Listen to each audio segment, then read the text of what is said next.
ಮಕ್ಕಳ ವಾಣಿಯ ಸಾಹಿತಿ ಬಂಧಕ್ಕೆ ನಿಮಗೆಲ್ಲ ಸ್ವಾಗತ. ಮಕ್ಕಳೇ, ಕನ್ನಡ ಸಾಹಿತ್ಯದ ಸಾರಸ್ವತ ಲೋಕದಲ್ಲಿ ಅನೇಕ ಮಂದಿ ಸಾಹಿತಿಗಳಿದ್ದಾರೆ. ಅವರ ಹೆಸರುಗಳನ್ನು ಒಮ್ಮೆ ನೆನಪಿಸಿಕೊಳ್ಳುತ್ತಾ ಕನ್ನಡ ಪದಭಂಡಾರದ ಜ್ಞಾನವನ್ನು ನೀವೆಲ್ಲರೂ ಹೆಚ್ಚಿಸಿಕೊಳ್ಳಬೇಕೆಂಬುದು ಈ ಸಾಹಿತಿ ಬಂಧದ ಉದ್ದೇಶ. ಮಕ್ಕಳೇ, ಈಗ ನೀವು ಇಲ್ಲಿ ನೀಡಿರುವ ಸುಳಿವುಗಳನ್ನು ಒಮ್ಮೆ ಓದಿ ಅರ್ಥೈಸಿಕೊಳ್ಳಿ. ಅವುಗಳಿಗೆ ಸರಿಹೊಂದುವ 4 ಅಕ್ಷರದ ಪದವನ್ನು ಕೆಳಗೆ ಕೊಟ್ಟಿರುವ ಖಾಲಿ ಸ್ಥಳದಲ್ಲಿ ತುಂಬುವುದಕ್ಕೆ ನಿಮಗೆ 15 ಸೆಕೆಂಡ್ ಸಮಯ ಇರುತ್ತೆ.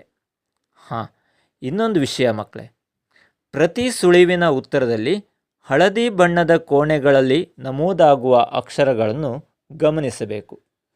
ಹಾಗಾದರೆ ಈಗ ಸುಳಿವುಗಳನ್ನು ನೋಡೋಣವಾ? ಮೊದಲನೇ ಸುಳಿವು ಹೀಗಿದೆ: ಕವಿಗಳು ಕಾವ್ಯ ರಚಿಸುವಾಗ ಇಟ್ಟುಕೊಳ್ಳುವ ಪರ್ಯಾಯ ಹೆಸರು. ಇದರ 3ನೇ ಅಕ್ಷರ ನ ಆಗಿರುತ್ತೆ. ಯೋಚನೆ ಮಾಡಿ.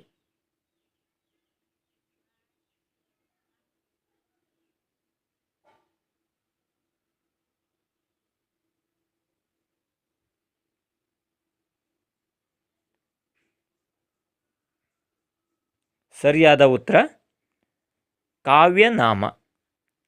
ಈಗ 2ನೇ ಸುಳಿವನ್ನು ನೋಡೋಣವಾ? ಲಿಂಗಧಾರಣೆ ಮಾಡಿದ ಈತ ಶಿವನ ಆರಾಧಕ.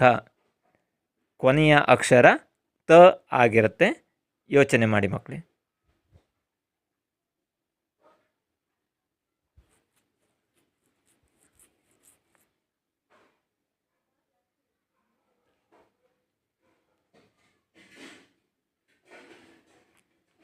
ಸರಿಯಾದ ಉತ್ತರ ಶಿವಭಕ್ತ. 3ನೇ ಸುಳಿವನ್ನು ನೋಡೋಣ.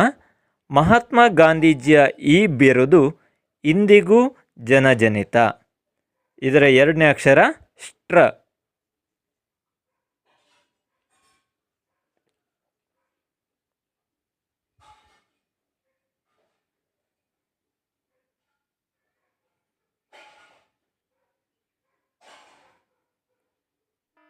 ಸರಿಯಾದ ಉತ್ತರ ರಾಷ್ಟ್ರಪಿತ. ಈಗ 4ನೇ ಸುಳಿವನ್ನು ಗಮನಿಸೋಣ. ಯಾರಿಗೂ ತಿಳಿಯದ ನಮ್ಮ ಒಳ ಮನಸ್ಸು. ಇದರ ಮೊದಲನೇ ಅಕ್ಷರ ಅಂ.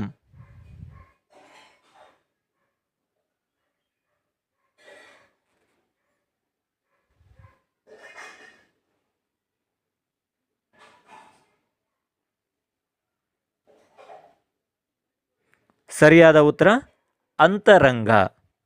ಮಕ್ಕಳೇ, ಈಗ ಹಳದಿ ಬಣ್ಣದ ಕೋಣೆಗಳಲ್ಲಿರುವ 10 ಅಕ್ಷರಗಳನ್ನು ಮಾತ್ರ ಆಯ್ದುಕೊಳ್ಳೋಣ. ಒಮ್ಮೆ ನಾನು ಹೇಳ್ತೀನಿ: ಕ, ಮ, ಶಿ, ವ, ರ, ತ, ರಂ. ಮನಸ್ಸಿನಲ್ಲಿ ಕನ್ನಡದ ಸುಪ್ರಸಿದ್ಧ ಸಾಹಿತಿಗಳ ಹೆಸರನ್ನು ಒಮ್ಮೆ ನೆನಪಿಸಿಕೊಳ್ಳಿ ಮಕ್ಕಳೇ. ಈಗ ನೀವು ಆಯ್ದುಕೊಂಡ ಹಳದಿ ಬಣ್ಣದ ಕೋಣೆಯ 9 ಅಕ್ಷರಗಳನ್ನು ಸರಿಯಾದ ಕ್ರಮದಲ್ಲಿ ಜೋಡಿಸಿ.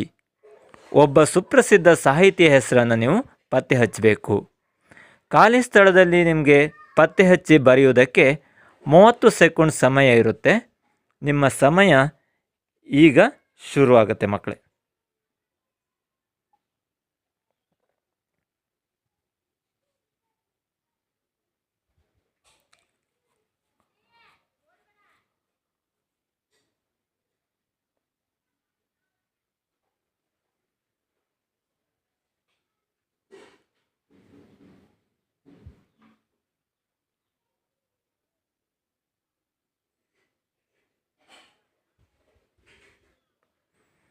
ಸರಿಯಾದ ಉತ್ತರ ಶಿವರಾಮ ಕಾರಂತ. ಮಕ್ಕಳೇ, ಈಗ ನೀವೇ ಯೋಚನೆ ಮಾಡಿ ಉತ್ತರವನ್ನು ನಮ್ಮ ಕಮೆಂಟ್ ಬಾಕ್ಸ್ಗೆ ಕಳುಹಿಸೋದಕ್ಕೆ ನಿಮಗೊಂದು ಪ್ರಶ್ನೆ ಕೇಳ್ತೀನಿ. ಶಿವರಾಮ ಕಾರಂತರ ಯಾವ ಕೃತಿಗೆ ಜ್ಞಾನಪೀಠ ಪ್ರಶಸ್ತಿ ಲಭಿಸಿದೆ? ಈ ಪ್ರಶ್ನೆಗೆ ಉತ್ತರ ಕಳುಹಿಸುವುದರ ಜೊತೆಗೆ ಇದೇ ರೀತಿಯ ಸಾಹಿತಿ ಬಂಧವನ್ನು ನೀವು ರಚಿಸಿ ಮಕ್ಕಳೇ. ರಜಾ ವೇಳೆಯನ್ನು ಸದುಪಯೋಗಪಡಿಸ್ಕೊಳ್ಳಿ. ಎಲ್ಲರಿಗೂ ನಮಸ್ಕಾರ.